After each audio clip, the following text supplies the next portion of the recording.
Well, here we are.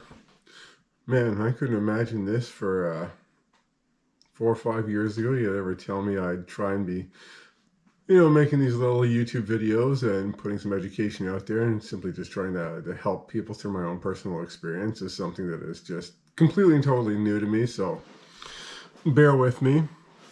But definitely want to touch today on who I am, some of my experiences with the carnivore diet, how it's helped me in an extremely positive way.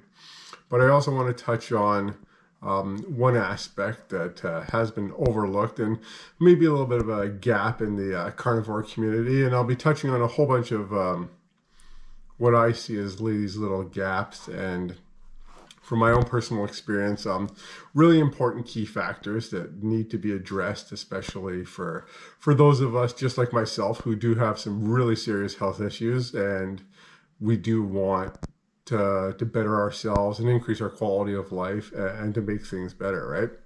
So my name is Adam Mintz. I'm a type 1 diabetic. I've been diabetic for 28 years.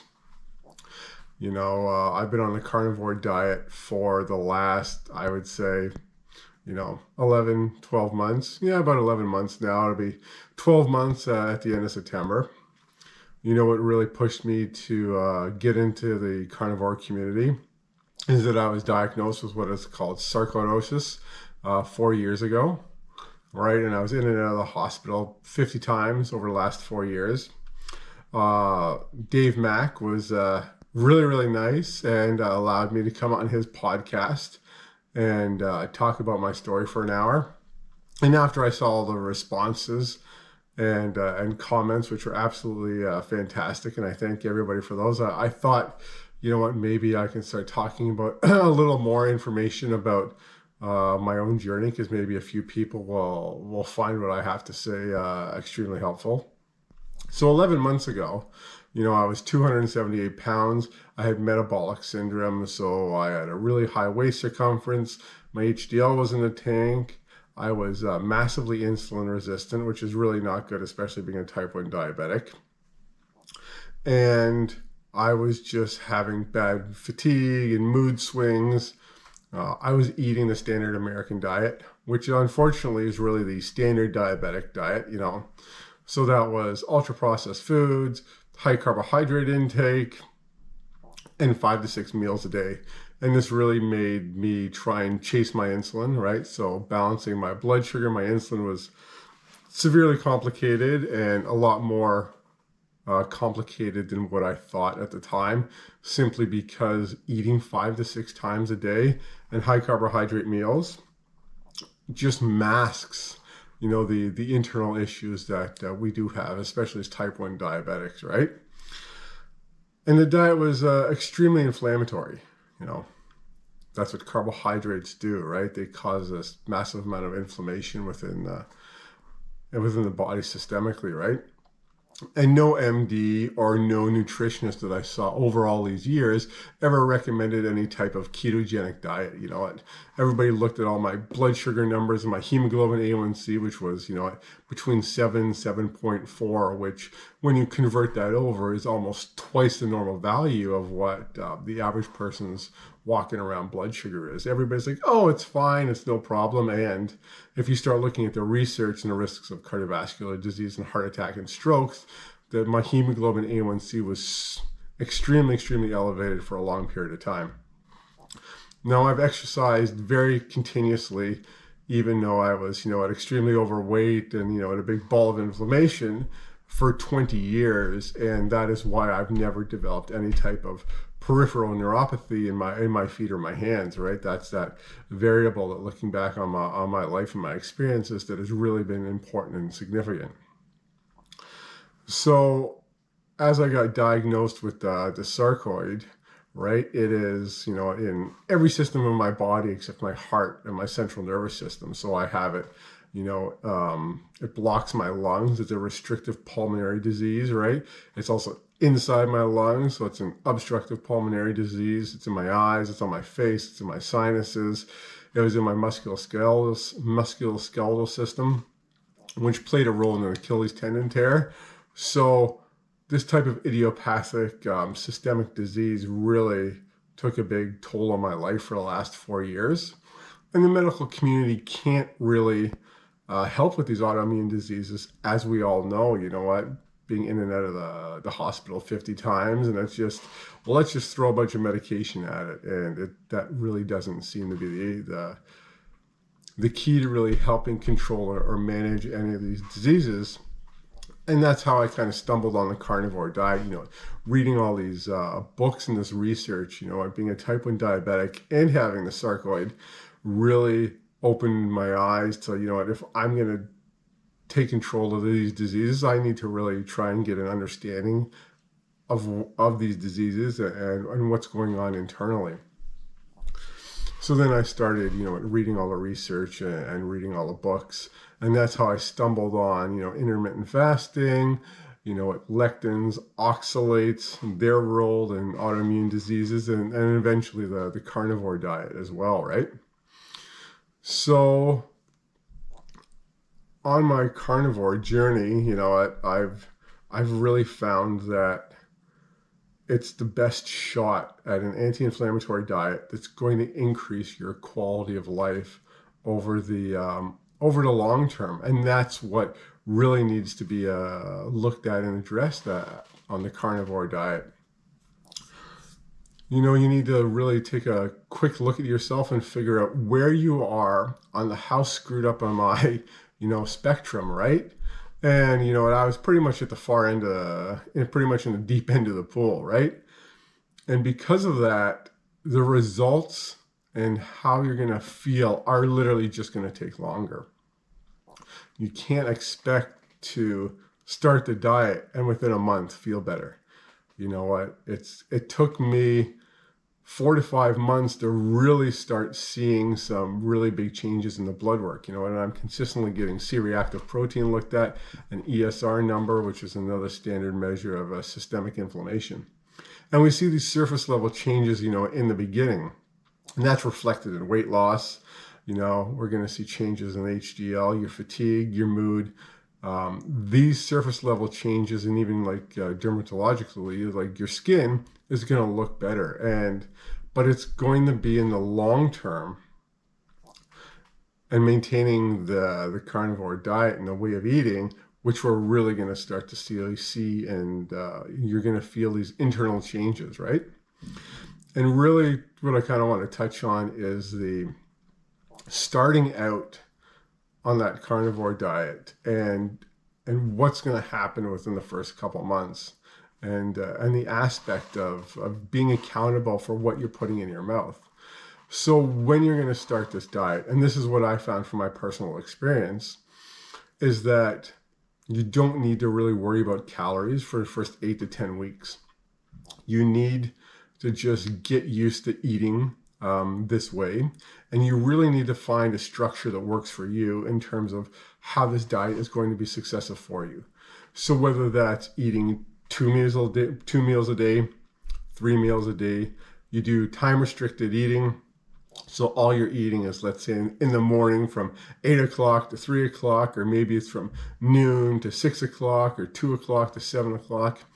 There is no right or wrong way to approach this, but you have to really look at, what is my lifestyle? What is going to work for me? And how can I use the carnivore diet as a tool to help me maintain and, not maintain, but increase my quality of life and help me heal myself from 20, 30 years of, eating improperly, right? So what's going to happen is in those first 8 to 10 weeks, you're going to feel better. You're going to get all those surface changes that I already did touch on, right? But you need to be able, I'm going to kind of rephrase this. If your health issue is rooted in you being overweight and obese, and you're going to have to, at some point, be accountable for what's going in your mouth if you're not losing weight. So one of the big surface level changes that we see on the carnivore diet, and especially posted on all the message boards, is people just are losing all this weight dramatically. And there are underlying genetic differences between everybody, which govern our bioenergetics, right? So these are all these these tens of thousands of chemical reactions that are going on every minute and every day that govern all of life's processes, right? From metabolism to the central nervous system, cardiovascular system, the pulmonary system. Things are always moving and things are going on, right? And some people have genetic differences and may never need to count any type of calorie on a carnivore diet and will continually lose weight. Whereas some people, and this is like myself included in this category, lose a little bit of weight and then they just plateau all the time. And there are no health hacks. That is the absolute true reality of it. If your weight is tied to your health conditions, such as high blood pressure, non-alcoholic fatty liver disease, diabetes, type 1, type 2, right? Cancer, your risk of cardiovascular disease, heart attack, stroke, you're going to have to be accountable for what you're putting in your mouth if you are not losing weight after 10 to 12 weeks of being on a carnivore diet. The carnivore diet uses triglycerides that are freed from fatty tissue as a fuel source. And if you're not losing weight, you're either eating too much or you're not being physically active, or maybe even you're not even eating enough, right? And this is just data. That's just the way you have to look at it. You have to look at it in terms of, my health is important to me. I need to gather this data and I need to look at what I'm doing to make an informed decision to be able to further my health journey and fix my health and well-being. And it's unfortunate that some people, they don't need to count calories or worry about macros or the percentage of fats and proteins that they're eating.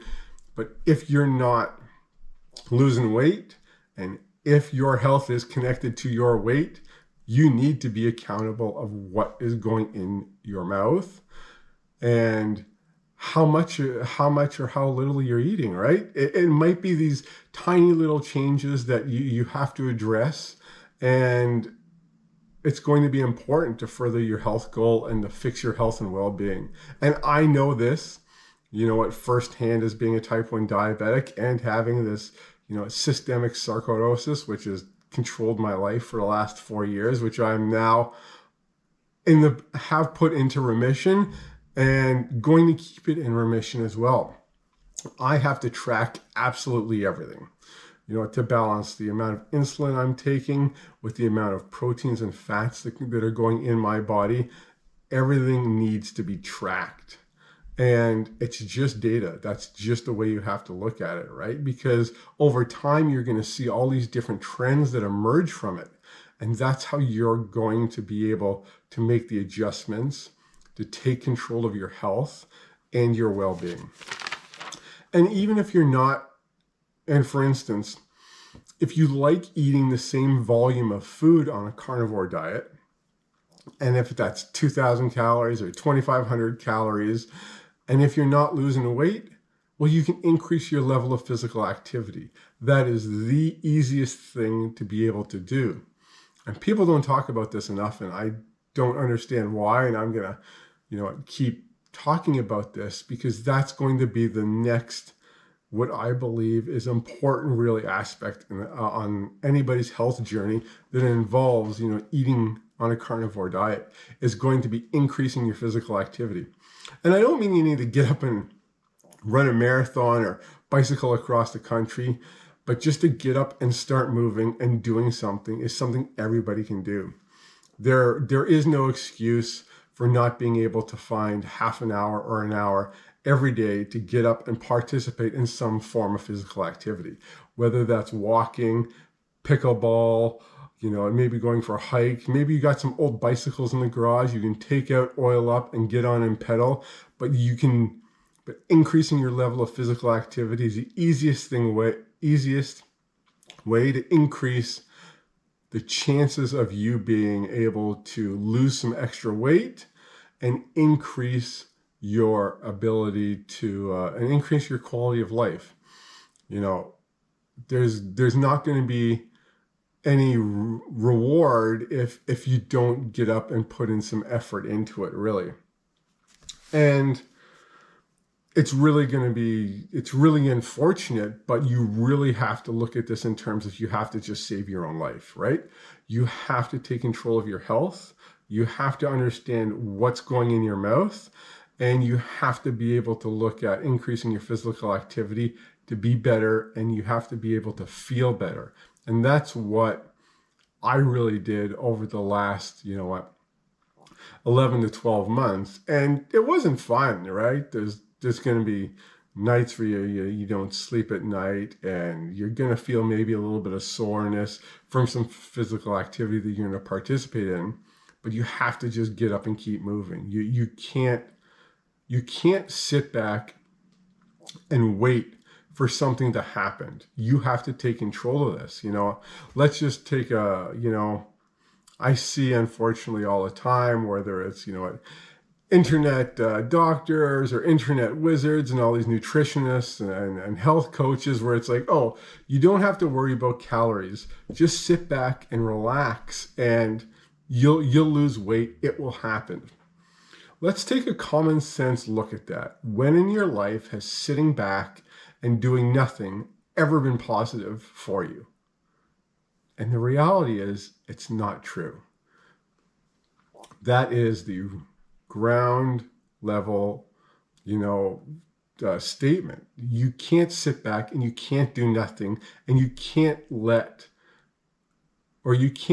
for something to happen for you. You have to get up and you have to make these decisions. And it doesn't matter how many degrees someone has and they're telling you, oh, just sit back and it'll happen. And it's not true. And all you have to do is look in the mirror and really be honest with yourself and understand that's the truth, right? Like, that's what it was for me. I can't sit back and wait for something to happen. You have to make it happen for yourself. And if your weight is connected to your health and health issues, you have to start being accountable for what's going in your mouth and what you're doing on a daily basis to improve your health. And as I said, you can pay all these people as much money as you want, but the reality is you got to look in the mirror and you have to be accountable for what you're doing, and you can change it. That's the beauty of this. You just need to start putting in some more effort, and you have to track, and you have to look at this as data. As much as you don't want to, you really have to do this, because that's the way you're going to improve your quality of life. That's the way you're going to be able to fix your health issues. The carnivore diet is only a tool. It's up to you to be able to use that tool and make those differences. And that's one thing I've noticed isn't being pushed, is you have to do this for yourself, and you have to be accountable, whatever that way is, for yourself to better your health. So as I said, I'm going to start picking apart a little bit of these holes and gaps and talk about more individualized, specialized things that were really beneficial and helpful to me on my carnivore journey, and how I am being accountable for what I'm putting in my mouth and what I do on a day in terms of physical levels of physical activity. And that's why I've seen the benefits, and that's how I've put an incurable disease, which is restrictive pulmonary disease, and an obstructive pulmonary disease into remission. And and you shouldn't be able to do what I've done. And I've just been accountable. I've just looked at everything as data. My health is important to me, And I am going to keep moving forward and keep control and keep this disease in remission and increase the quality of life that I do have to the best of my ability. So you got to save your own life. You can do it, but you got to be accountable. We'll see you in the next one.